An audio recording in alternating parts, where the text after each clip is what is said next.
Hello everyone, it is I, Jorge Juan Velida Carlos Sanchez, but you can call me Johnny. Today, we are coming from the islands of the Philippines. We are in the Pacific, aren't we? Yes, we are. Yeah, That's why right. they're islands. It's very nice. Well, today's Bible memory verse is Ephesians 2, 4 through 5. But God, being rich in mercy because of the great love with which He loved us, even when we were dead in our trespasses, made us alive together with Christ. By grace, you have been saved. Today, the Johnny would like to talk about this dead and alive business. Now, what does all this mean?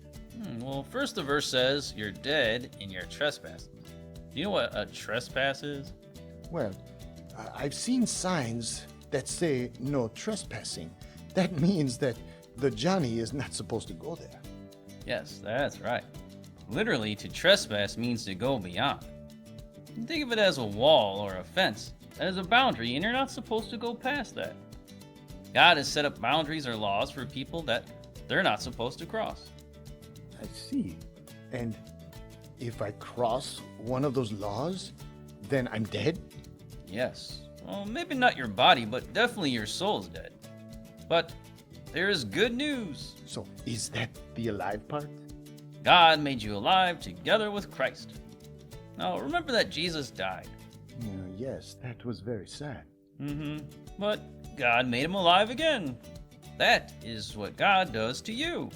You were dead in your trespasses, but He made you alive again, right along with Jesus. Oh, well, that's the good news. Exactly. Now it's time for Cat Navis with our question of the day. All right. Come on, guys.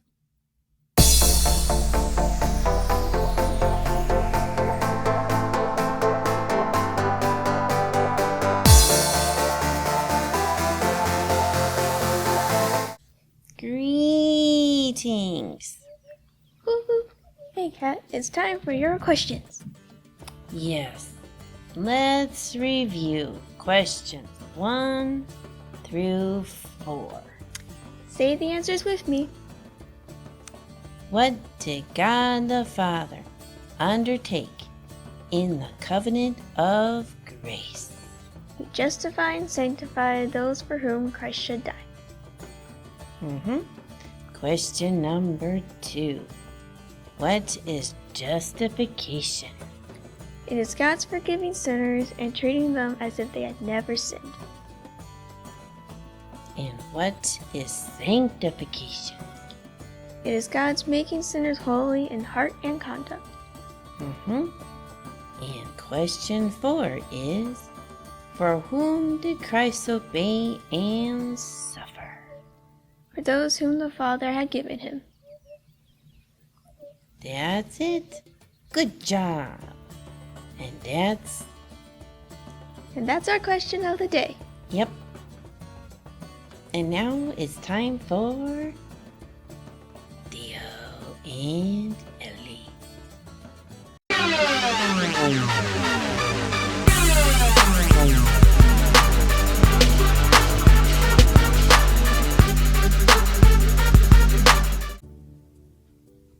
Where were you all day?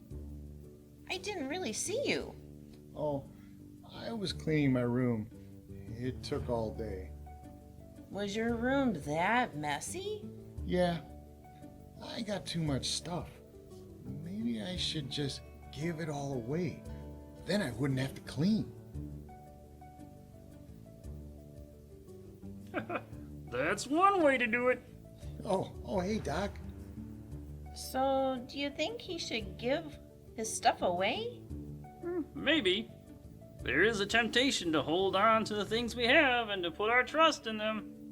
And that would be wrong, right? Yeah, Theo. Doc, do you have a parable about this? Actually, there is a parable about a young man that had this temptation. Why don't you go in and check it out? Let's go, Theo. All right, let's go check it out.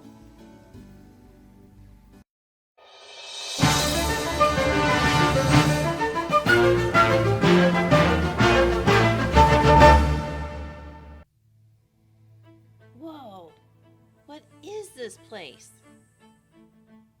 You know, it looks like a palace. Let's see. If there's someone around here that we could talk to. Hey, what about that guy? Hey, hello, sir. Oh, hello, children. Is this your property? Why, yeah, yes, it is. Hey, your name wouldn't be Rich, by the way. No. Well, you look like Rich to me, but anyway, it looks like you have a really nice place here. It is very nice. Thanks for noticing. So, what are you doing? I'm just waiting for my crops to be brought in. Oh, hey, here come the workers now.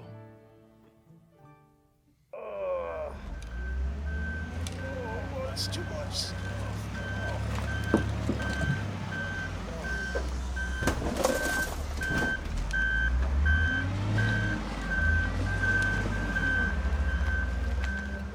Oh, you got a lot of stuff coming in.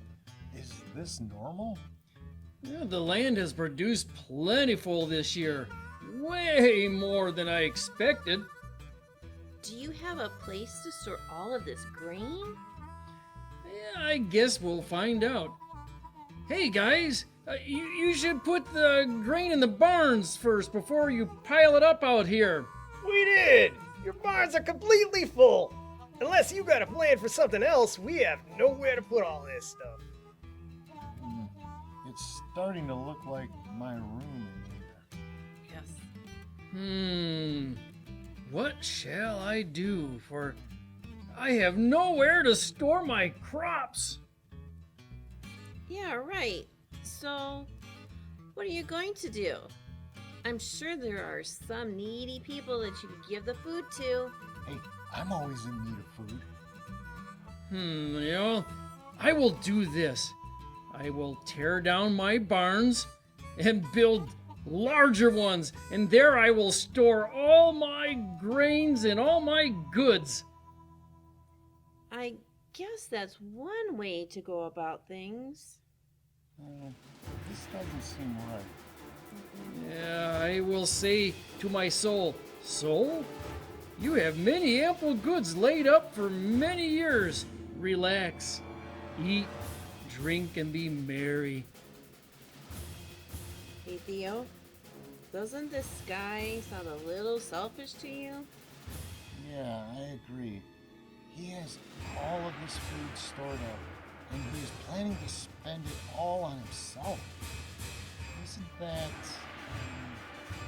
what do you call it? Covertness? It's covetousness.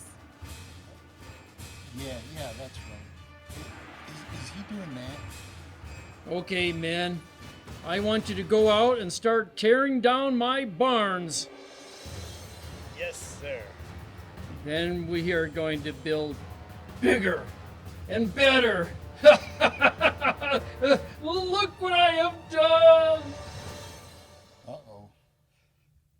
Maybe we should get out of here. When people think the way he's thinking, it usually doesn't end well. You're right, Theo. Guess it's time to hit the home button.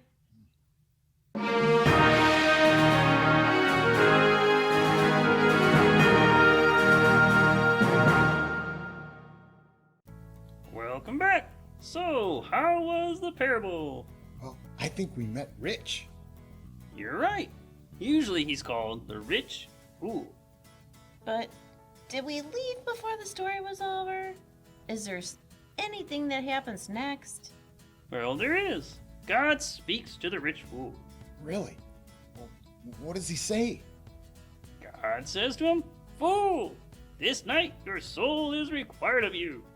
And the things you have prepared, whose will they be? Is God saying that the rich man was going to die?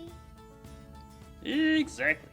He was going to die, and what would happen to all the stuff he's getting? Well, someone else will get it. Right.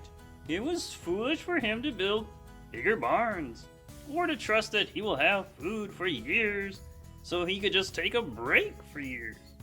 He didn't have ears. Yep. Jesus also said, "Take care and be on your guard against all covetousness, for one's life does not consist in the abundance of his possessions." Does that mean that money isn't what life is all about? Yes. Do you know what it is about? God? Yes. Jesus said that we are to be rich toward God. This means knowing God, loving God, and following what he said. That's what you're to be rich in, and not in just stuff. So maybe I should give all my extra stuff away. You know, I'd rather be rich in God. Me too. Let's go home and look through our stuff and see what we can give. Hey, sounds good. Well, we'll see you later, Doc. Yep. Bye, Doc. Bye. See you later. Bye. Bye now.